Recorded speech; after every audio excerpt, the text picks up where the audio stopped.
I'm there twice this month. Yeah, I think it's 2 days in a row, or is it two separate times? 2 days in a row, two separate times. So one Awesome. is Fort Wayne, Indiana, May 15th and May 16th at Summit Comedy. And then the other is May 29th and May 30th at Indianapolis at Helium Comedy. Awesome. Fort, Okay, yeah, I have the how far helium one apart are written Fort down. Wayne and Indianapolis? A couple hours. I just don't know that there's enough fucking call for that much Kevin Smith in Indiana. You know what I'm saying? Like, if it were me, I'd have picked one or the other, but we'll see. It's up to the good folks of Well, I Indiana, know I have Bob some. and Tom people to prove me wrong, for heaven's sakes. Oh, R.I.P. Bob. Yeah, I know. Yeah, Let that me was tell you sad. something. I remember going into their show. I forget what movie I was promoting years ago. And my God, it was just, I gotta turn this dude off. It was I love, I'm a man who likes to build himself a shrine. And so they had all their album covers framed. And you know how you walk into a place and you were like, I didn't know you were a thing. And like you walk out of that place going like, oh my God, this is pretty astounding. I every day being a school day, I learned about the long legacy of Bob and Tom that day and was very impressed by it. And then also jealous. Like, why didn't I do this many albums? Like, especially with all the podcasting I did. In any event, yes, RIP. Yeah, they're awesome. They were over the years. I mean, I grew up with them. So I'm 37, so I don't remember much of a time without them. Right? Yeah, they were always in your life. Yeah, that even like all the Christmas parodies and all that stuff we Right. listened to. Yeah. I do know that I have some friends that have decided for your dates here, they bought every single slot. You got to tell them this for me. Number one, thank you. Number two, I say return three of them because all four shows are going to be pretty much the same.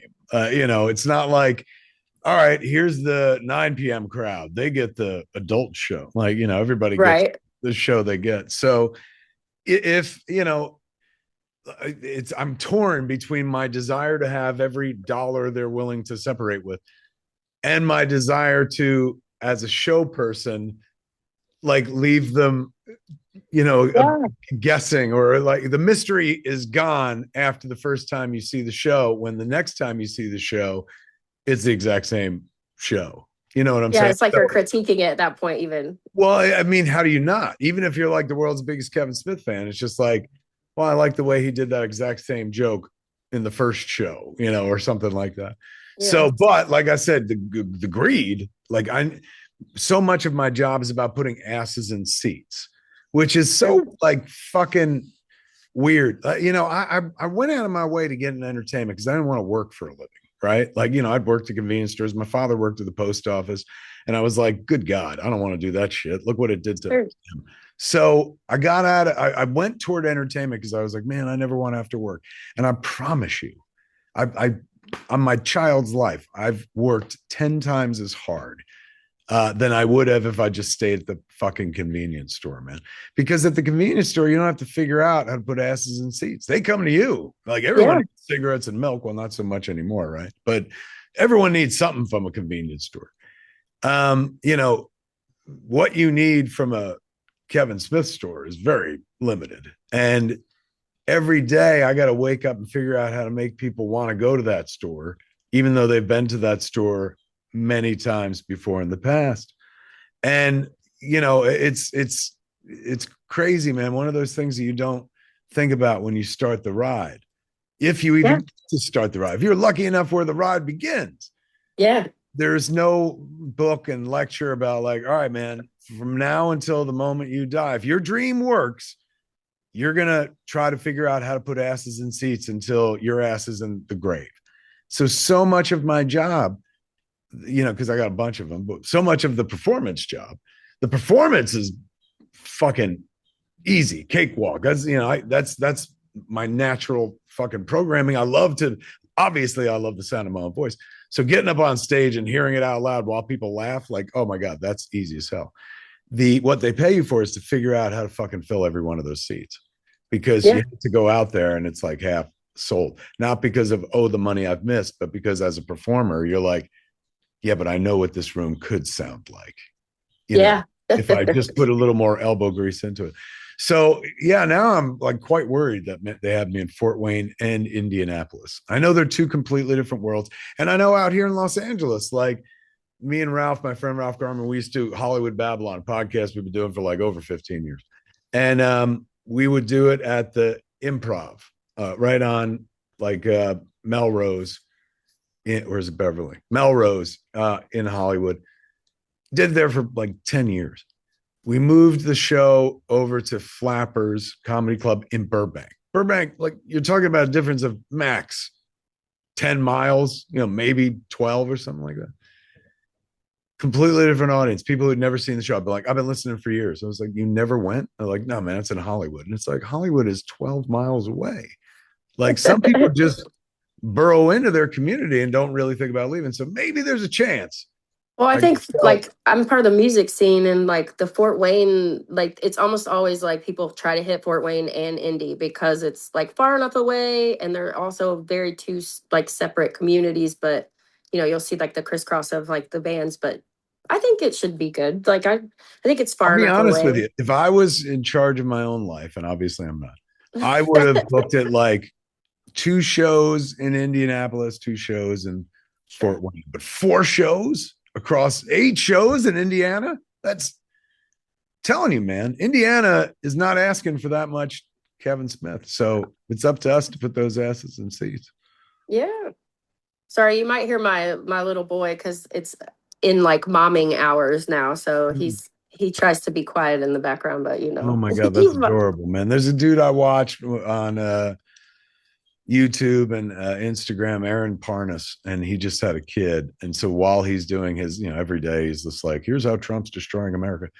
And in the background now, you hear the cooing of a baby. It's kind of adorable. aw, Yeah, yeah, yeah. that's so sweet. Oddly comforting. Yeah, mine doesn't coo anymore. He's almost 12, but He's beyond the coo. yeah, yeah. Thank Now you. it's the COUP. Is that Yeah, is that him? that was him. That's Oh my Oren. God, he's a grown ass kid. Yeah. That's my boy. He's a good kid. You have one kid, right? Just the one, man, a daughter. Yeah, Yeah. she's also a good kid. We just had lunch with her, me, my wife, and the kid, and met with my wife's parents. And we all went to there's a diner out here called Swingers and stuff. She's let me see. We just celebrated our 27th wedding anniversary, so that means she turns 27 in June. We just, Aw. we just beat the window, like before we got married like 2 months before she popped out. And so her name clearly came from like a love of comic books slash, Very much. superheroes. Oh Yeah. yeah, the comic book culture to be sure. And a very tolerant wife who was like, honestly, it wasn't even me going, we should name our kid Harley Quinn.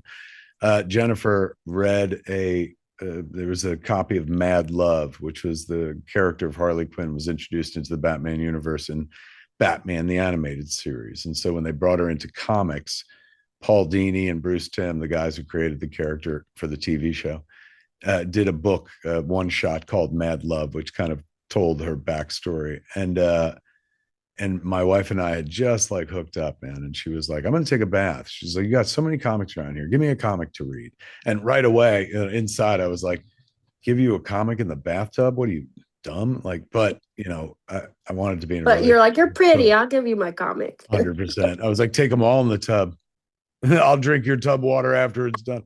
So I gave her a copy of Mad Love. And I still have a picture. Where is it? I always say I have a picture, and normally I'm out in the world. I got to go track it down. So it's a picture of Jennifer in the tub reading Mad Love. And it wasn't taken on a digital camera because it was before that shit. So it was like, snap, one of those bad boys. And she's Disposable. Yeah. disposable. And she reading Mad Love in the tub, and she drinking out of a Burger King, Star Wars Burger King glass. And so when she got out of the tub, she was like, "Oh my God, that was fun." She's going, if we ever have a kid, we should name her Harley Quinn.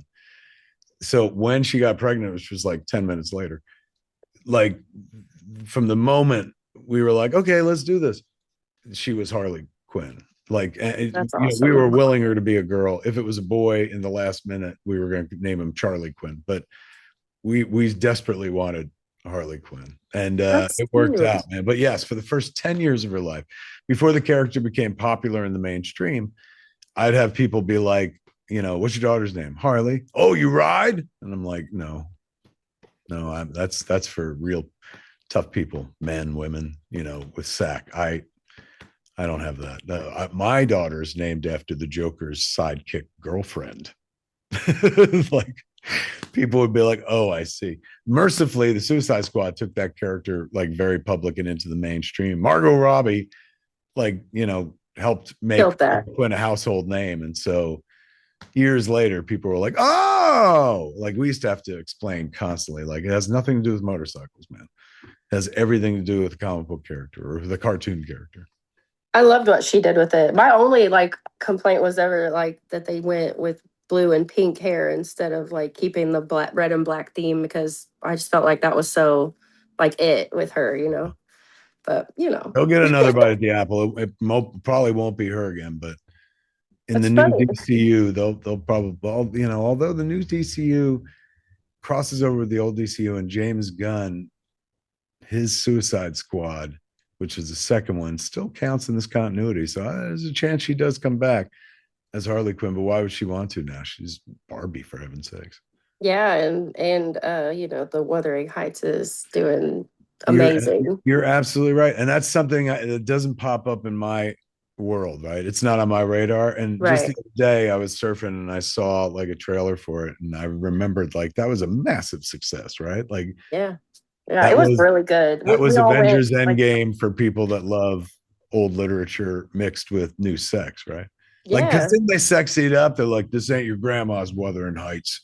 they did a little Jeez. bit, yeah. You know There was what a they lot do of in these sex. heights? They fucking these heights. Like, it was that kind of thing. Like, where I'm going to show my absolute fucking ignorance, but I never read the book Wuthering Heights, and I didn't see the movie. But I got to imagine, felt like there was more sex in the movie version than there ever was in the book version. Yeah, because I believe if I remember correctly, and it's been years, but I don't think they actually like do like the thing in the book. It's a completely different story. So it was interesting to see how they did with it. We did like a Galentine's, and so we were all like went together and we're like bawling in the theater. God, So man, I'm gonna silly. steal that fucking idea. We didn't market that at all in our theater. Like, we got a movie theater, Smodcastle Cinemas. Me and my friends bought my hometown movie theater. And Galentine's Day is like such a fucking easy mark. I should have like I gotta put that in. Hold on. You keep talking. Yeah, I'm sending Ernie a note to be like, in that's February funny. we have to do fucking it's only February, right? Like, because Yeah, it's because I mean, it's like Valentine's. the alternative to like doing Valentine's Day, or you could do it the day before or after. Like, we kind of just, we're like, we're all single girls and we don't have a Valentine. So we're going to go to do Galentine's. And we went to see that together. You bring in like a wine bar, because we don't have like a bar in our movie theater, but we bring in a wine bar and you show like a fucking like a movie that clearly like Barbie or something like that. Oh my god. Or what Yeah. Heights. Yeah. Romance. Forget it. Yeah. Um, before we get too far away from the comic book thing, I had the guy that wants to go to all of the shows. His name is Stevo, and he asked me to ask you what you thought of Channing Tatum as Gambit. This is Wonderful. I've been a big Channing Tatum guy since he first popped up in flicks in what was it? Step Up? Yeah, Step Up was his first flick, or at least the big mainstream flick. And when it came out, Roger Ebert had gotten sick, and so he was kind of taking time off of his show. So they had other people come in, be guest reviewers. So I was a guest reviewer the week that we did Step Up and whatnot. And so early on, this is before he was a name, but I was like, the kid in this movie is like beyond charming, man. Like, he's not just like a good dancer, but like, I believe this guy. So I was a big fan of the movie and stuff. And so I've always low key liked that dude. Like, I always thought like he's charming. He's got something. And, he's had a wonderful career. Magic Mike, the movies that he wrote and heavily involved with, like, fantastic. Dude is more than proven that he's not a flash in the pan and that his talent is on display. That all being said, like, his his Gambit was fantastic. Like he made me care about Gambit in a way that I haven't cared about Gambit in a long time. And his Yeah. enthusiasm to play the character, and the fact that, like, if you know the behind the scenes, he was supposed to have his own Gambit movie, and then it all died and went away, and it looked like it was never going to happen. And suddenly they're like, oh, we could do it here in this very thin corridor. And now, like, he's in Avengers fucking Doomsday. Like, that's nuts. But he's absolutely wonderful. Like him going, ooh, I'm going to make a name for myself was excellent stuff, man. Like, and it has everything to do with the sheer enthusiasm and joy with which the performer plays that character.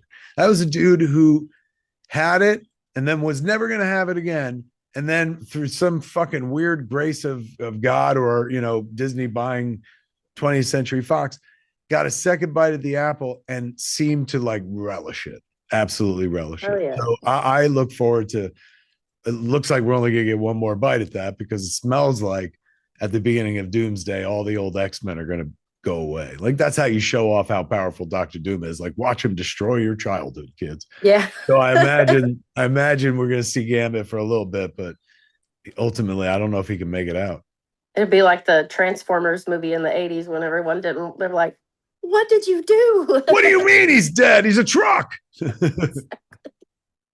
That's funny. But the movies being in limbo thing, that's something that you're pretty familiar with, right? Because Oh. is Mallrats, the Twilight of Mallrats, still in limbo? One of the Or Mallrats never going to happen, because there ain't a single soul at Universal who seems to be interested in making a sequel. And now that Shannon's gone, you know, it's even like, look, I ain't saying like if they didn't call tomorrow and said you could make it, I'd find a way to make it. But, you know, my enthusiasm, a lot of my enthusiasm for the movie was like, hey, we got everybody, let's go. And now, like, we're one major player down. And if you know your Mallrats history, she's the one that got the movie made. She was our green light back in the day. So yeah. it's just a bummer, man. Like, you know, especially in a world where, like, they make stuff all the time, even in the height of the streaming wars, like, we were still never able to get that done. And it still bugs me to this day. Not in the way of like, man, I didn't get to do what I want to do, boo hoo hoo, but just, I always have a bunch of plates to spin, right? So if it's like, it ain't gonna be this, it'll be this. If it ain't gonna be this, it's gonna be this. Like, that's, I've learned to do that over the course of my career, because I don't pull, I have the kind of financial pull where it's, you know, I'm like, uh, what's his name? Nolan, where I was like, oh, I'm gonna make a movie about the guy who made the atomic bomb, and it's gonna cost 100 million bucks or more, but probably make a billion. You know, I'm so not that guy. So unfortunately, I've always had to kind of build 14 plans. That way, if this, you know, spin a bunch of plates and go right toward the plate that stopped spinning first. So, you know, some people plan for excellence and shit, and I just hope to get a thing fucking made. You know, there are moments where I'm like, I kick myself now at age 55 that my whole career I wasn't more hell-bent on financial success. Like, that was just never a part of it for me. So much so that, like, if something costs too much, I was like, oh, I'll just drop the budget in the toilet. Oh, I just won't take a salary, you know, shit like that. Because it was always more important for me to get the thing made. But Mhm. now I'm like, oh man, if I'd concentrated on being a successful filmmaker and shit, then I wouldn't be in a position where I'm like, trying hat in hand, trying to get things put together. Now, in the case of Mallrats 2, it wouldn't matter if I was a successful filmmaker financially, because Universal has that title, and it's, I can only get it made with them. Their But if I permission. was a successful filmmaker, you'd imagine Universal would be like, fuck yeah, let's do Mallrats 10. Skip the first fucking 8 and just go right to 10. So once again, those are the moments that, like, I have no regrets in my career, and I'm very happy being Kevin Smith. I'm very happy with Kevin Smith's career. But there are moments where I'm like, oh, if I'd been more into the money, then I wouldn't be in this position. And it's not like, oh, I'm in this horrible position, but I wouldn't be going hat in hand to people trying to put together financing for a movie. I'd be like, oh, you know what? I'll Right. pay for it. Let's go and stuff. I got soft, like, because in the beginning, first movie I ever made, I paid for myself. That being said, let's be honest, I didn't pay for it myself. It was on credit cards, and I slowly paid off the credit card bills. And if nobody had bought Clerks, I'd probably still be paying off those credit card bills today. So I never, even the first one, which technically was the one I made under my own steam, it wasn't my own money. It was money I would have Right. had to pay back, but most of it was on credit cards. $3,000 of it in cash came from my parents because we couldn't find any place that would rent us any equipment on credit card. They were like cash only. Place we went to, a place called Spirit Corp. And then we got another $3,000 cash at the back end from Scott's parents, Scott Mosier, so we can strike a print. So $6,000 in cash. The rest of it, when the budget was 27,575, so 21,575 bucks was on credit cards. So that, technically, when I'm like, I made it with my own money. I mean, that's a. No, I wouldn't say a lie, but it obfuscates the fact that it wasn't my own money. It's not like I saved up $21,000 working at that very same convenience store. I put it on fucking credit cards. So I would have been paying that shit off forever. Mercifully, the movie got picked up and we got to pay it all off and stuff. So yeah, now I come to think of it, and maybe this is just me assuaging my own guilt in my old age. I've never worked under my own steam. Like, and even the cash that we put into Clerks, like I know where my parents came from. We'd had the nor'easter of '92 right before we started the movie, shooting the movie. We were supposed to start shooting Clerks in December '92, but a nor'easter happened, put the whole town underwater. So FEMA came in, reimbursed people for stuff. They reimbursed me and Jason Mewes for two shitbox Volkswagens that we shared. We'd bought one for $200 and one for $400 and shit. One we drove, and the other Jay was going to fix up. We were going to sell for more, and both got like killed in the flood. And when FEMA came around, my mom was like, "You should apply. You lost two cars." I was like, "Yeah, but they're old cars." She's like, "Just apply." And FEMA wound up giving me and Jay $4,000, man. My half of that went into paying my minimums on the credit card bill. So FEMA helped pay for Clerks. A lot of people are like, FEMA's been politicized and people trying to kill it now, which is fucking ridiculous. But if you love Clerks, back FEMA, because that's how it happened. I got government Oh money yeah. in that fucking thing, man. And since my dad worked for the post office, the $3,000 that came from my parents, more government money. Okay. I mean, yeah. Apparently, it took a lot of govies to make Clerks. And yeah, it's just the older I get, like, I get disabused of the notion that, I did it myself. Like, I always knew I'd help and stuff. Like, I was never a film by Kevin Smith. I always knew me and my friends made Clerks, but I was always like, oh, I'm self-made, but really I'm not. A friend of mine pointed out, like, didn't you live with your parents while you were making Clerks? And I was like, yeah, I was still living with my parents, man. And, it was well past high school, right? I was like 22 when I was making the movie. And they pointed out, well, that means you didn't have to spend money on rent, which made it even more possible for you to make that movie. That's something that not a lot of people had. A lot of people like, paying rent so they couldn't make movies in their early 20s and stuff. And also the like, you lived with your parents because your parents loved you. And I was like, yeah, they absolutely adored me. And my friend was like, not everybody's parents felt that way about them. And she was like, that was another advantage that you Yeah. had. And suddenly start stepping back and going like, oh, I took for granted that everybody had the same childhood I had. And I'm not saying like, it was like, I want a pony, father. Like, we had no money. We were broke as shit. But my parents absolutely loved us and lived for us. You know what I'm saying? Like, Yeah. my daughter, I absolutely adore, but like, she came along after the career happened, and fucking the career was everything. So, it's nice that I had the career to pay for her, and the life that she's led since she was born. But she was not the goal. You know what I'm Right. saying? She just joined us along the way, and I'm happy she did. But she was not the prize that my eyes were on. My parents, that was it. Like, my dad was not like, hey man, I'm gonna one day climb that corporate ladder, or I'm gonna fucking make a thing, or I'm gonna build a thing. And my mom was not ambitious either. Their only ambition was like, we want to get married and have kids. And it was us. And I Yeah. remember, Then you were the ambition. even that nuts that I was Yeah. the ambition. I remember judging my dad at a young age, like I was in my 20s. I was like, Dad, what did you want to do? What did you dream about doing before you grew up and stuff? He's like, what do you mean? I was like, oh, you know how I want to make films and stuff. What did you want to do like before you gave up on your dreams? And he's like, I didn't give up on my dreams. He's like, I wanted to get married and have kids. And I was like, so your dream like came true. And he was like, yes. And I was like, oh, that's nice. But inside, I was like, everybody, anybody can get married and have kids. That's not a dream.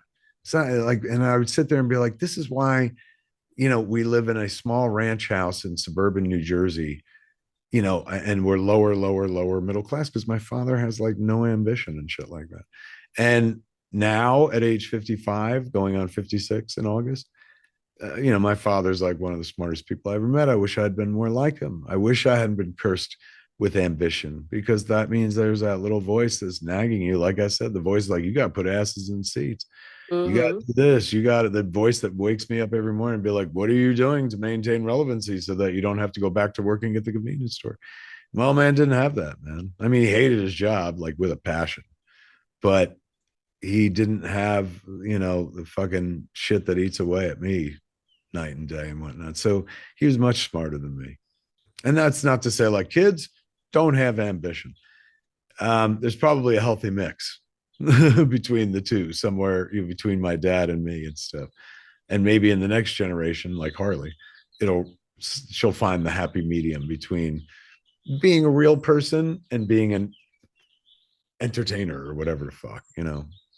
Well, maybe his ambition to be a good dad to you is like what led to you becoming the person that you are. So in reality, sometimes you need that, like, because if you think about kids in different backgrounds, Yeah. their dreams are often squashed directly by their parents because they'll, make fun of their aspirations, or tell a singer they're not a singer, or a kid that wants to play an instrument that's stupid. So My maybe that parents, was his ambition. they were good. They never did that. They never like negged out on me, so to speak. Even when I told them like I want to make this movie, because I dropped out of a lot of things, like never finished things, quit so many jobs, quit college, quit junior college. Like when I was like, oh, I want to make a film, and I wasn't bothering them about it because they'd been involved in so much of my life. I was like, oh, I'll do this off to the side. Tough to try to explain that concept at that point. Nowadays, very easy for high school kids to communicate to their parent like, oh, I want to make an independent film and blah blah blah, or I want to be a filmmaker. But back then in our world, it was just not something that an option Right. that presented at all times and stuff. So when I did say I want to do this, they weren't discouraging. They weren't like encouraging. Like if my kid came to me, she's like, I want to make a movie. I'd be like, oh my God, you can do anything you set your mind to. I'm of that parental generation because I know it worked for me. I put my mind to something and it fucking happened. So I know wherever I speak. But my parents could have easily been like, you're gonna make a movie? Like you didn't even finish college, Kevin. Like, you didn't finish mowing the lawn. You're gonna make a movie.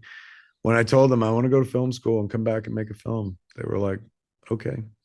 And I think because I dropped out of film school, I stayed there for 4 months in Vancouver and then dropped out and came home. And I told my parents day one when I came home, I was like, I'm writing a movie though. I came home early because I'm gonna write this movie. I'm gonna shoot it at the convenience store.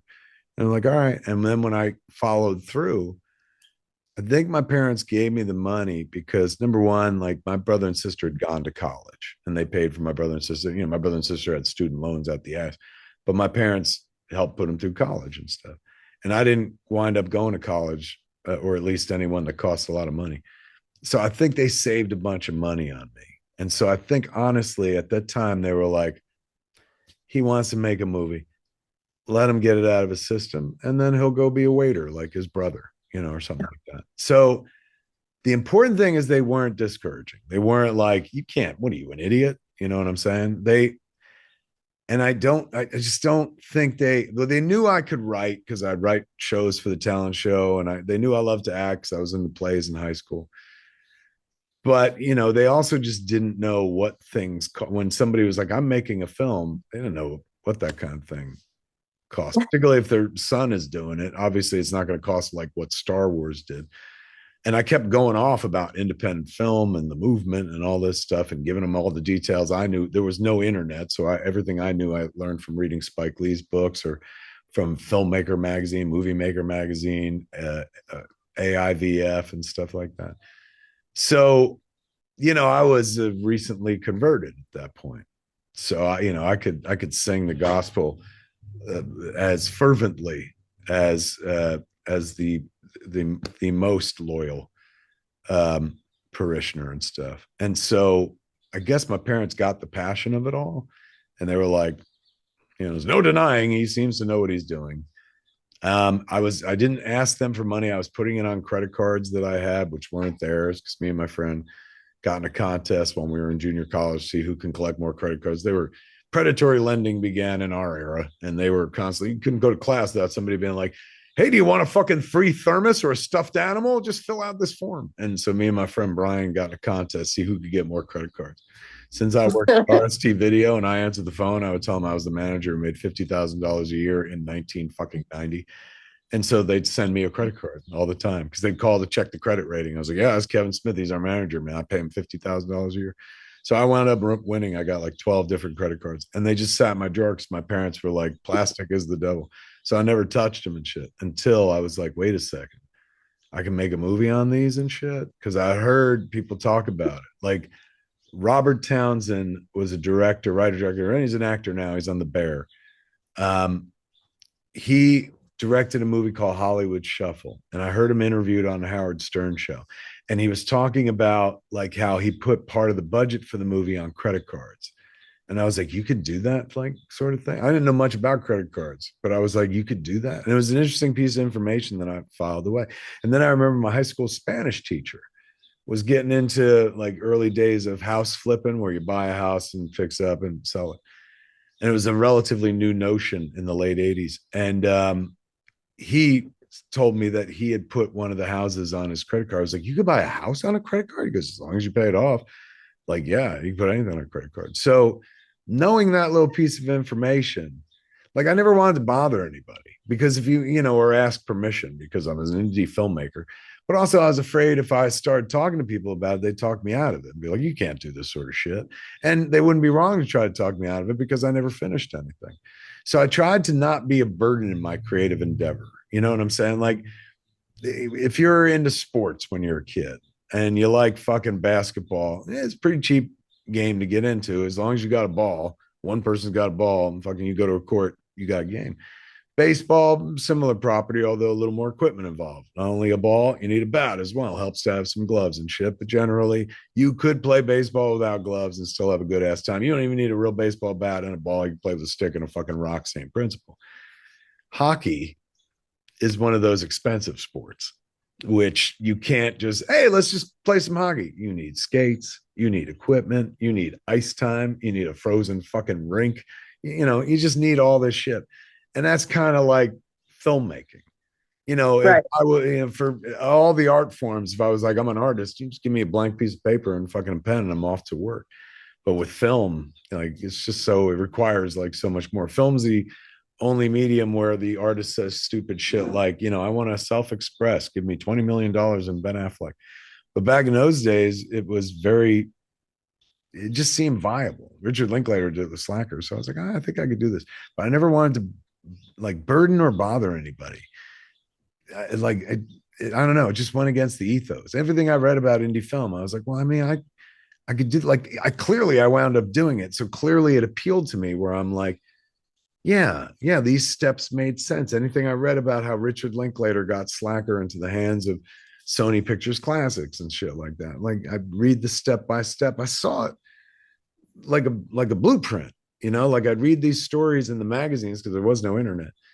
And it just, I could see past the words to the blueprint to be like, oh, it's a treasure map. He's showing me how he did it. And I could follow the same fucking map and did as closely as I could. But then our stories are kind of different and shit. So I'm always thankful that my parents never tried to talk me out of it. And thankful that like at the moment of crisis when we needed like money, they gave me like literally their entire fucking life savings. And that's not even an overstatement or like an exaggeration. My parents were like, we have $3,000 that we've been saving for retirement. And, my parents were like, we give you that, but you have to pay us back eventually. And I was like, oh, I will. And I think they had helped, they'd lent my brother money, or at least they'd taken out a second mortgage on our home so my brother could invest in a restaurant once, and it didn't work. It went belly up. And my mother rode my brother about that for years and shit like that. Like, well, we invested in that restaurant you want us to. And my brother, like, fucking carrying the cross for that for a minute until that nor'easter of 92, because my parents had refinanced the house. They had to carry this fucking flood insurance. That was the only thing that paid for the entire repair on the house. Otherwise, they were going to lose everything, act of God and shit like that, and hope for the best with FEMA. So ultimately, he did the right thing. It all kind of worked out and shit like that. So they had never done anything like that for me. They didn't. My sister went to 4 years of fucking college, and they could clearly see they weren't going to have to spend that money on me. So the 3 grand that I was like, I need this 3 grand today, otherwise we don't get to make this movie. And they know that like I'd put it off from December into when we were starting in March. They were just like, he's the least expensive of all the kids thus far, post high school. So, and he stayed home. That was the other thing. Like my brother and sister went to college, and they were like Bruce Springsteen songs. We gotta get the fuck out of here. And, and they'd left. I was not. I was the opposite of a Bruce Springsteen song. I was more of a Bon Jovi song. I liked New Jersey, and I had no desire to go anyplace else. Why run? I knew everybody here. I knew the streets. I knew how to get around and shit like that. I knew where all the best malls were. So it never made sense. My brother and sister, they moved out, and they'd come back for holidays, but they never fucking came back, right? To live. I didn't leave. Like I went away to school for a red hot minute up in New York, but I'd still come home every weekend because it was just up in Manhattan. And that was only like an hour away. I just bridge and tunnel it right back fucking home. So ironically enough, I'm the one that had the job who, it demands fucking travel almost every weekend, as case in point, Fort Wayne and Indianapolis this month. But that was all in service of me trying not to work so hard. I just didn't want to be my father. And not that I didn't like my father. I thought he was awesome, but I hated how much he hated his job. He loathed his fucking job. He was terrified of his job. It ruled his life. And, if he could stay home from work, you watched him be a different man altogether. He also worked the night shift, which made it harder and shit like that. Yeah. So seeing that my whole life definitely shaped me, because it made me go like, I'd rather die trying to live doing what I dream about than to just succumb to a job where, every day I fucking hate it so much. And Sure. it's just something I do. And that's the difference between me and the old man is I was looking for a career. My old man was just looking for a job. He's like, I just need a job so I can pay for the things I love. He's like, it doesn't need to fucking fulfill me. I don't need to be the manager of the place. I'm like, it's no point of pride for me. It's just a thing that I do. That's why the post office wound up being a perfect fit for that fucking guy. He can come in, anonymously cancel stamps on a sorting machine, and fucking go home. And when he first went in, he would always tell a story about like the first day he went in all like bright eyed, bushy tailed. And then his coworkers fucking got in his face like, hey, it's the post office. Fucking slow down. And my father literally had to throttle back. He's like, there's a reason, like, and he hated the post office. Like, remember a few years ago where the first administration, Trump was trying to kill the post office with fucking DeJoy or whatever his name was? Whole world was upset, or all of America was upset. One person, he ain't here no more. My old man would have been dancing on the grave of the post office. He hated the post office so fucking much, man. And yet it paid for everything they loved. And here, when my mom passed away in December, a friend of mine was like, man, it's a good thing you became fucking Kevin Smith, because you probably extended your mom's life with all that your money and shit. And I was like, number one, with all of my money, like fucking Silent Bob money. Yeah. About as rich as it sounds and shit. But more importantly, like I didn't pay for any. My mom was in and out of hospitals for the last 20 years of her life. She lived in Florida and she was right down the street. So slightest fucking like tick in her heart, she'd just go to the hospital and shit, because she had insanely great insurance from where my father working at the post office. So even though my Nice. father died like 23 years ago and shit, my mom lived for another 23 years without him, all on his insurance, man. Like I always think about that. As much as he hated the fucking post office, it's like, bro, you didn't know. You were literally setting your wife up for life. He did know, though. He told my mother, he was like, look, in the future, when I'm gone, they're going to come to you and try to get you to negotiate. And he said, don't ever let go of the health care. He's going, it'll take care of your life. And God damn it, if he wasn't right. Like one of the most pedestrian love stories, to me, is one of the most sweeping love romantic. He worked a job he hated and took care of her even when he was fucking gone with his insurance. Like, beautiful. What a I great. love that. Yeah, yeah. They were a wonderful pair of parents, man. I miss them. Boy, like I would think that having that like kind of childhood too helps you to write the kind of stories that you write. Because I was thinking about 4:30 movie a little bit while you were talking about this, which 4:30 is right out of my love childhood. love that Yeah. one. You thank you. Oh, I I love that do. flick. I That was movie. watching it when we were texting the other day. Oh, I was like, serious? oh my God, that's so weird. He just texted me and I'm That watching it. makes me Yeah. so happy, man. That's sleeper, man. Went right under the radar for a lot of people. But it only exists because we bought the movie theater. Like once we bought Yeah. the movie theater, as the movie theater we grew up going to when we were kids, it is not changed since then. And it was that place when we were going there. Like the same seats in theater one are the same seats I sat in when I went to see Friday the 13th part two back in the fucking early 80s. So once we got the place, I was like, oh my God, like this looks like a period piece. We could totally shoot a movie about going to the movies when we were kids, as long as we don't look outside. The moment you look outside, you'll see a brand new car or WWW on somebody's window or whatever, and it shatters the illusion. So any place we looked when we went out on First Avenue, we had to control for that day of shooting so we could swap out older cars and stuff like that. But inside, as long as we stayed away from the doors, man, like fucking theater looked like we had to take all the Jay and Silent Bob and Kevin Smith artwork down that was all over the place because it's a big fat museum. But once all that shit was off the walls, man, it looked period as fuck. So it dictated what the movie was. Like the movie is a movie set in the 80s because of that. And since it was a movie I was going to set in the 80s because of the movie theater, I was like, oh well shit, let me tell the story of like my first date with my high school girlfriend and shit. So all of that, and if you like that movie at all, it's because we bought a movie theater. And suddenly I was like, manufacture for use. We have a whole ass set here. Like Oh yeah. we had less with fucking a convenience store and we made a whole ass movie there. So let's make a movie here. And it was absolutely fucking blissful. We still show the flick every other Sunday at the theater at 4:30. And we're coming up on, the whole movie takes place on May 25th.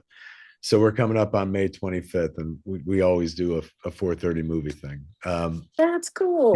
kind of dope. Having the movie theater allows you to do stuff like that. Like, ain't nobody anywhere celebrating the fucking 4:30 movie. Just like, last year, February, we had a Cop Out 15th anniversary screening. Like, I assure you, nobody anywhere on the planet is celebrating the 15th anniversary of Cop Out. But the guy who directed it was like, well, shit, I got a movie theater. Let's do it. And Tracy came down for the screening. He called up. Well, first his people called up, man. And they were like, Tracy wants to talk. Do you have time? I said, I'll always talk to Tracy.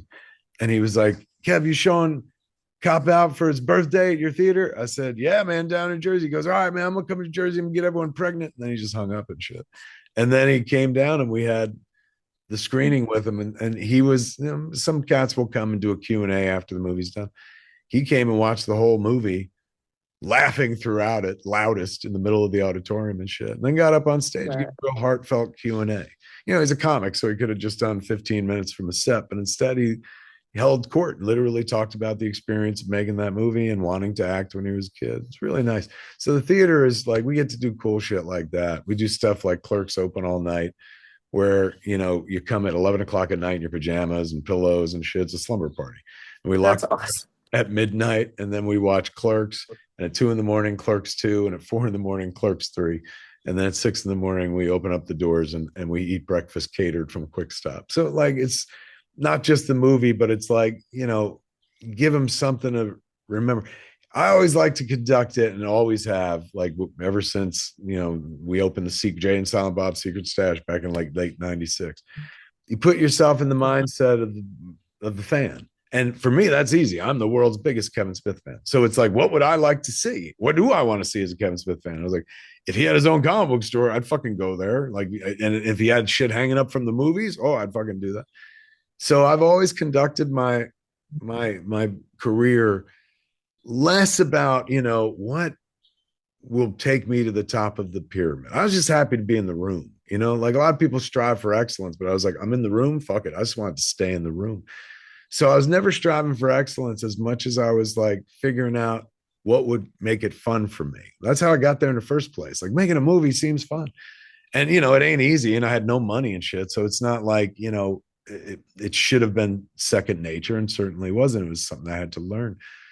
But it seemed like a good time. And most of the stuff that I followed up with, I didn't pursue because I was like, well, this will make me rich. Like when I went in the early 90s, I was a massive comic book fan. And so when Clerks came out and Mallrats and then Chasing Amy, like I used whatever credibility I had in film to go fucking write comic books, and like eventually I worked for Marvel. We did the Daredevil run with Joe Quesada. And I worked for DC. I did a Green Arrow run.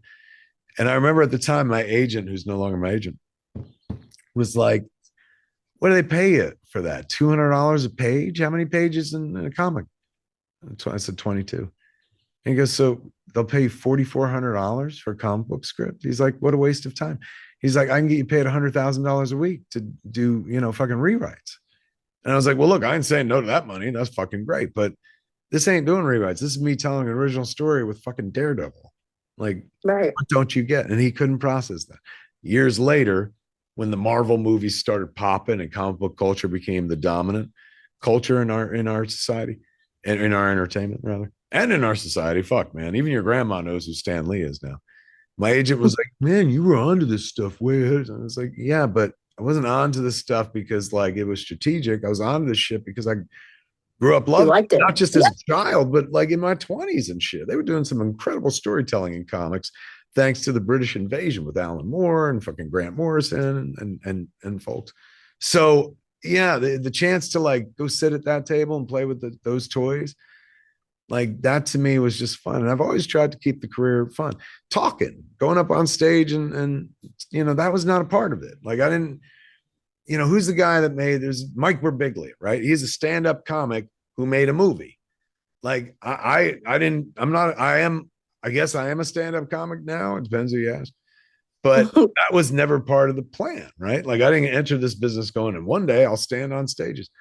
But because I made Clerks, you go to film festivals, at the end of every screening at a film festival, they bring you out to answer for yourself. Like get out there and fucking answer questions. And so it never occurred to me to answer questions, with erudition, like where I'm like, well, I made one movie and it looked like it was shot through a glass of milk. So at the end of the day, I would just try to give them an entertaining answer and just like tell them the fun stuff about making movies and shit. And because of that, I backdoored into a career in stand-up, because first it was like me going to colleges, following a screening of the movies, and then doing a Q&A. And then I did it for so long, I was like, if we got rid of the movie, like, which we've all seen by this point, we all know these movies, like then there's more time for Q&A. And then my longest Q&A was like 7 hours long. And then it was. And then when I sold out Carnegie Hall, that changed my Q&A career. I moved from colleges to just like theaters and shit like that. Then I had to reinvent not the business, but my business, because I wanted to take, we were doing a podcast called Smodcast back in 2007. We started, and that was when nobody was fucking podcasting. So when we tried to take it on the road, it was crazy. I had to educate comedy clubs and punk rock clubs on what a live podcast was. And so like, I was used to doing theaters by myself because of Q&A and shit and getting like really good money. But when I had my agent, I was like, well, I'm going to tour with Scott Mosier and we're going to do Smodcast together. And we've been doing it for like 2 years as a podcast.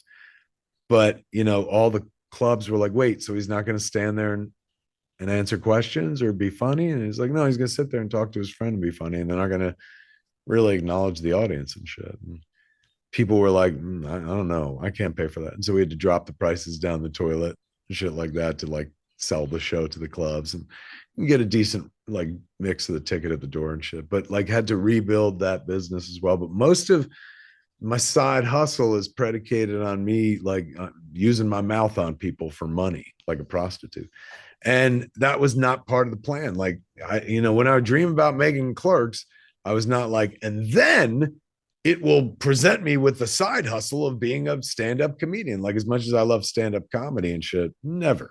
That was not in the cards for me. But because of film, I wound up kind of backing into comedy as a side hustle and stuff. So it's always wonderful to go out and make people laugh in a room where you're instantaneous reaction. When you're making a movie, like you get an idea for a scene or a joke in a scene. And sometimes it's like fucking 5-10 years before anyone's going to see that joke. And the whole time you're like, I hope nobody else fucking does that joke in a movie or a TV show. And as they start making more and more content, chances are higher that fucking somebody's going to have an observation that you had and beat you to it, unless you're getting shit made with a lot of alacrity, which at this point in my life, I'm lucky to get anything made. So it's a much slower process and shit. So conceiving of fucking film and like, oh, this just not even the whole film, just the one joke that you want to tell in the movie can sometimes take you up to a decade to fucking tell that joke publicly. Moose Jaws. I've been trying to make this movie for 10 fucking years. Jaws, but with a moose instead of a shark. Every fucking year of my life, I'm like, I hope somebody doesn't beat me to it. As if anybody out there is looking to make this movie. Since I can't get it financed, clearly nobody's fucking trying to. So there is that notion of like, I hope this will hold until I get to make it, until I get the money to make it, until I get the cast, and that's like ridiculous pie in the sky shit. Being on comedy stage and being like, I'm going to say this funny thing and I'm going to know in like fucking 0.8 seconds whether Whether or not people think it's funny. it was Yeah. worth all the time and effort and shit like that. It's so instantaneous. And so thanks to like doing Q&A and backing into stand-up, it sharpened up the funny stuff in the movies, because essentially I would have lots of bits. Like, in Clerks 2, Randall does a whole like Lord of the Rings rant and shit.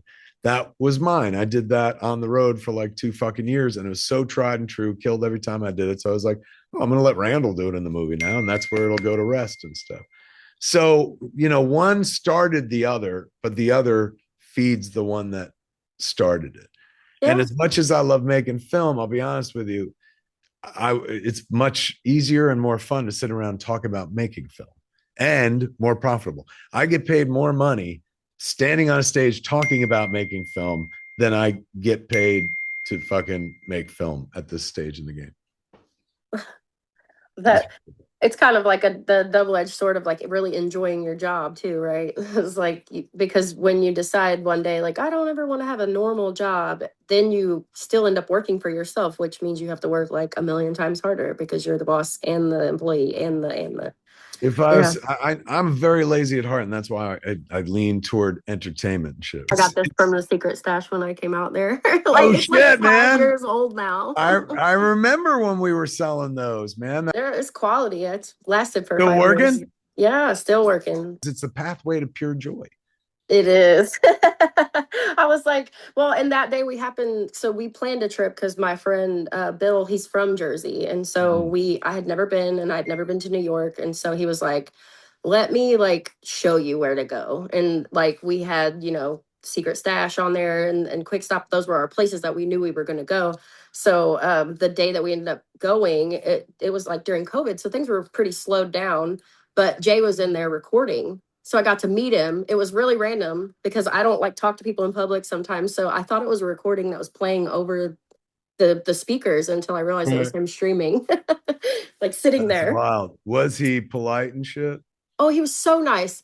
And with it being COVID, like even though, we were wearing masks and stuff, he still like was like, here, let me take, and he took my phone and took a selfie of us. And yeah, so I mean it was really cool. It was wild. Like you're already going somewhere for like because we like you and then he's There just he sitting there. is. Yeah, it I was know. really It's like cool. total bonus. Yes. Yeah, that was awesome. It's And funny because then a lot of people go with expectation that we're going to be there. And then we always hear from Mike Zapsik. He runs the store, and he's just like, and Walter for years told us as well, back when he ran the store, be like, a lot of people come here and think that you guys are literally going to be behind the counter. And I yeah, was like, well, sometimes we are. And Walter's like, yeah, sometimes. Like, you're off making movies. Why would you be here? But sure. yet, when we bought the movie theater, I spent the first year there. Like I lived over the movie theater and just That's so constantly cool. doing fucking shows because because like we wanted to get up and running, and B, because I was like, I can put as many shows as I want. Like I have all these seats are mine. I could fill all this. It was so awesome to have your own play space. And Do you guys ever do music shows in your theater? we have. I mean, I'm not musical at all, but we have had music acts come through and fucking Well, play. we book punk rock, so if you ever want someone to come out, that's what we do. That's what I do. Done and fucking done. And the problem is we don't like it's a movie theater. We don't have a liquor license. So there are people that like down the street that will bring them in with a bar that they bring a mobile bar or some such shit. But when you're doing a music show, you want everybody fucking like pounding them on. Yeah, Plus, PBR for we're all. working on taking out one of the theaters of the 5 screens, the one that's the 200 seater. We're talking about taking out all the seats, leveling the floor, and making that an all purpose room where bands could go. Because right now we've got like the 230 seater has a stage, but there's 230 seats, and those seats don't fold up and put it to the side. It's Right. fucking movie theater seats. So one of the theaters, because we have 5 screens, one of them we're converting into an open space specifically for like live performance. Yeah, that's awesome. Hell yeah. And Come out. That'd be good really cool. times, man. Yeah, if you've been to the Stash, next time you come out, go to Smod Castle because like Yeah, now you didn't it's have the theater when we not came then. out. No, not Yeah. then. We didn't start until after. It was because of COVID that we got it. But the Stash now is where all the comic book related shit is, and the Smod Castle is where all the movie related art is. So even if you don't see a movie there, you just walk around, look at the walls. It's where it's beautiful. If you like our movies, wall Love. to wall our movies. That's And awesome. plus, if you come back, you'll be on the set of the 4:30 movie by default. Which is really cool. You could I'm use not the even kidding. bathroom that Belly used and shit. Ate his bacon in and jerked off. Same bathroom. That's awesome. I love that. I honestly, some of my favorite parts of that were like the little slid in jokes that were, were obviously in the future, so they played into, the characters not really knowing that they're making a joke. I was just Right. like, that's so great because I feel Yeah. like that's so missed in period pieces sometimes. Like that's such an opportunity that is just like completely missed. It's There an was easy a layup to have somebody be like, remember in Back to the Future, where he's like, oh, Ronald Reagan's the president. yeah, Who's the vice president? Goofy. Like, yeah, you yeah. get to play with people what we know versus what the characters know at that I period. love that. Yes. Oh, I have to ask you this because Bill, my friend that took us out there, he Hmm. wanted me to ask you to please settle the debate on who was the more convincing Easter Bunny. Of what are my choices? Well, this he just said, just ask him who's the more convincing Easter Bunny. He just wanted to know your point of your There, point of I've view on met it. many, but me and Jay, of course, squared off against one in movies, and I'm reminded every Easter. Like, I never tried to make seasonal movies. Fuck, I wish I had done it. Jay and Silent Bob Save Christmas movie because I could live off it annually and shit. I guess I just wish I made Elf, which I didn't. But like, with the closest I get to holiday movies are Zack and Miri Make a Porno is set like on Black Friday and Thanksgiving. So every year on Black Friday, people post up memes of Craig Robinson from Zack and Miri Make a Porno.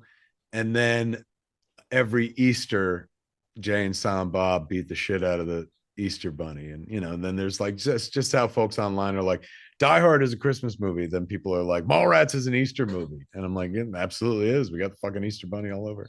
So the Easter Bunny, I mean, that we beat up was totally fake because he was a stunt man in a suit, so he was there to take it and shit. He didn't have to be convincing. His voice was played by one of our producers, Sean Daniels, but the guy in the bunny suit was a stunt guy. The most convincing Easter Bunny I think I ever met um, was out here at the Grove. There's an outdoor mall out here. When Harley was 7, we took her to go get a picture with a bunny that looked fucking flawless. Most have like stupid glasses or insipid looks on their face. Like this fucker looked like oh my god, this is what would happen if a large rabbit stood on 2 legs. Like, did you ever see them Flemish hares that are like fucking this big? They're like bunnies are normally like this, but they got those bunnies that are as big as German shepherds. This motherfucker was so artfully put together, it looked like that. But also, if you would have taken it out of that scenario, like if you put it in The Shining, remember that scene in The Shining where fucking he's running around, the fucking dude's Yeah. up and shit, and the dog mask and shit? It would have fucking freaked you out seeing it in any other setting, but seeing it in its Easter setting, It was like fucking gorgeous. One of the most believable Easter bunnies I've ever seen in my life. Oh yeah. By the way, congratulations on getting rights to Dogma back. Thank you. Yeah, last year, man, we got to take the movie out on tour and lovely, like reconnecting with audiences and that movie because when it came out the first time, we were going through it, right? Like fucking protests and shit like that, death threats. So, 25, technically 26 years later, like we took it out 20, 10 cities, 20 cities, 20, I think we did. And, each time there was no fucking protest, nobody calling for my head and shit. And so you're just in a movie theater watching a movie that a lot of people in that theater grew up with. You know what I'm saying? I'd ask people at the beginning of every screening, how many people have seen Dogma before? Put your hands together, and it'd be a mass applause. And I'd be like, okay, how many people saw Dogma like in a theater before? Because a lot of them saw it on video. Put your hands together, and then portion would come down. And then I'd be like, how many people have never seen Dogma before tonight? And there'd be like 5 to 10% clapping. And I'd be like, why the fuck would you overpay to see a movie that you never seen? You paid $50 to come see a movie you've never seen. Well, good news. It's a fun movie to watch and shit. So it was lovely interacting with it and talking to people afterwards and not dealing with the same shit that we dealt with the first time it was out. Sure. First time it was out, not just like worried about threats from fucking far right people and shit, like physical threats of violence, but also you were worried about the box office, right? You're like, oh my God, I hope it makes money and shit like that. Just those normal pressures that come with the job. This time around, I didn't have those pressures. Like I was like, well, I hope it makes money, but it's not like if it doesn't, I'm fucked. It's Right. like this is more of a victory lap than anything else. So it was an absolute wonderful time. And then they put out like some stellar fucking home video versions of it on Steelbook, both Lionsgate and overseas Umbrella. Oh, it was lovely, man. I was at a con last weekend. I was at South Texas in McAllen for Comic-Con. This weekend I'm going to El Paso. But while I was there, somebody brought me like the Umbrella release of the Blu of the Dogma Blu-ray, and that's the folks in Australia put it out. Had a book inside, hardcover book with like all these pictures that I took while I was on set that they pulled off the website from days of old. It was like gorgeous, one of the like most beautiful things I've ever seen in my life, and it was just an extra that they included with the Blu-ray. So as much as it was like great to get the movie out there on a Kevin Smith collecting level, and I am a Kevin Smith collector, it was nice to be able to get new Dogma merchandise, after all this. And for years I've been dealing with folks going like, why is Dogma $200 on eBay? Well, now it's not. Now it's way cheaper, in a brand new box and shit. I held on to mine the whole time in between because I had it on DVD. And I was Me like, too, let me man. get my I had a copy. Blu-ray of that shit, and we used to show that Blu-ray at our movie theater at Smodcastle because a lot of the projection systems they operate off what is essentially Blu-ray technology. So sometimes in the rep house business, the rep house is when you show old movies like, hey, we're going to show fucking 1989's Tim Burton Batman. We at our theater we show a mixture of brand new movies and rep house stuff. When you're ordering from a rep house like an older title, like, hey, we want to show the Muppet movie, they're like, we can send you the digital key or you can use a Blu-ray if you have that. It's crazy, man. Nice. Like that's where Pretty we are cool. technology wise. Yeah. That's because we got digital technology, digital projection. Like 35 millimeter purists. Like Quentin's got a movie theater, 2 movie theaters here in town, and both of them project 35 millimeter and stuff. And that's a big deal. That's a selling point That's as well. super cool. Yeah, we would die at our theater if we did that shit. Yeah, I was like, I had an ex that we broke up and he tried to take my copy of Dogma. And I was like, this is the one thing we're going to fight over. So you're not taking Holy this. war, right there. Grounds for damn holy war. Yeah, I was like, this is mine. You will not have this. You can have everything else that you want. Are you guys coming out for the show when we come out? Yes, I definitely will come out Make for sure you the show. hook yourself up with some free tickets, man. Somebody somewhere will fucking hand you off some free tickets for sure. Heck yeah, I would love to. I'd love to come out. It'd be awesome. Sweet, sweet, man. Bring the kid. Thank How old is you. he? 12? He'll be 12 in July. Yeah. He'll be bored. It's all adult talk, but I know there's no video game, but he exactly. If is you let super him into come and his. fucking do this the whole time, Yeah, He can he would second probably bring screen his. me. He has a Game Boy Color that he actually likes, so he does like some older stuff. Let me Slide that tell in. let me tell you something. If I can get away with playing Game Boy Color while I was doing my set, I'd do the same fucking thing. Sounds like a good Hell yeah! time. I really appreciate you like taking the time to talk to me and all that, and it's No worries. a Absolute great pleasure. talk. And Thank I'm you for super letting me looking forward to ramble. seeing you. Oh no, Yeah, it's gonna be a good time, man. I yeah. promise. Oh, which one you going to, Fort Wayne or Indianapolis? I live in Indy, so that's definitely where I'll see you at Helium. Helium. Yeah, which I have a show that we are doing with Punk Rock Night out here on the 30th. So I'm gonna try to come to your 29th show. Oh, fucking nice, man. Where's your show at? So that's the historic Melody Inn where Punk Rock Night has been every Saturday for the last 25 years. So how big is the place? Like what fills it up? A couple hundred, I think. Is there? Do you do the same thing about like how many tickets we sell? How many tickets we sell? Yeah, especially with like the bigger shows. We do a lot of collabs with Punk Rock Night. And so because we're sex hair entertainment, because we're all girls and it's she Oh, sex that's hair cool. entertainment. So That's cool. um it was totally started as a joke, so you see. But with Punk Rock Night, you know, if there's like a band that's bigger and we need to do a guarantee, like obviously we care to make sure that they're as a nonprofit putting all that money back into their. Right. So yeah, it's the same. I totally recognize all of the promoter woes when you were talking about like It is. It's one of those things where it's like I wish, like I often think like, boy, I like Kevin Hart. Is it just an economy of scale? Like, does Kevin Hart also worry about putting asses in seats? But he's like, I got a stadium full of seats. Is right. there ever rest? Like, do you ever get to some place? I guess like, like Billie Eilish fucking sells out, or Taylor Swift. Like, does Taylor Swift wake up and be like, how many tickets did we sell? Doubtful.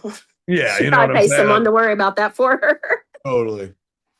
But I Yeah. don't know. It keeps you in touch with what you're doing. Like, it's very earthy to be the person that's like, how many tickets we sell? Like Smod Castle is run by my friend Ernie, my childhood friend Ernie O'Donnell. I've known him since I was a kid.